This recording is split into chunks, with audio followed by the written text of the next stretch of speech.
మహాపరిశుద్ధుడా మా ప్రియ పరలోకపు తండ్రి, నీ ఘనమైన శ్రేష్టమైన నామను బట్టి వందనాలు ప్రభా. అయా పాతి బండల రామారావు గారి కొరకు ప్రభా, స్వప్న ప్రియ గారి కొరకు ప్రార్థన చేస్తున్నాము. అయా వారి పరిచయం నానాటికి విస్తరింపచేయండి, వ్యాపింపచేయండి, అభివృద్ధి పరచండి. నీ మహిమతో నింపండి ప్రభా.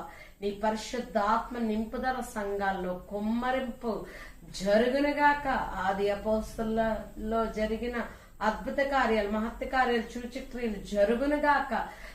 దినము నూతన కార్యాలు అయా బాప్తిస కార్యక్రమంలో జరుగునుగాక అని ప్రార్థిస్తున్నా. అనేక అయా ఆత్మల్ని నీ రాజ్య వ్యాప్తి కొరకు అయ్యా సంపాదించడానికి కృపద ఇచ్చేమని అయ్యా తండ్రి, పాస్టర్ గారిని, పాస్టర్ గారి వారి సంతానాన్ని మీ చేతులకు అప్పగిస్తూ, వారి సంఘాన్ని మీ చేతులకు అప్పగిస్తూ, వారిని మీరే దీవించి ఆశీర్వదించి మంచి ఆరోగ్యాలతో ఆశతో నీ పన్ను తుదముట్టించే కృపద ఇచ్చేయమని యేసయ్య పరిశుద్ధ నామంలో ప్రార్థించగలిగి పొందిన మా ప్రియ పరలోకపు తండ్రి, ఆమేన్.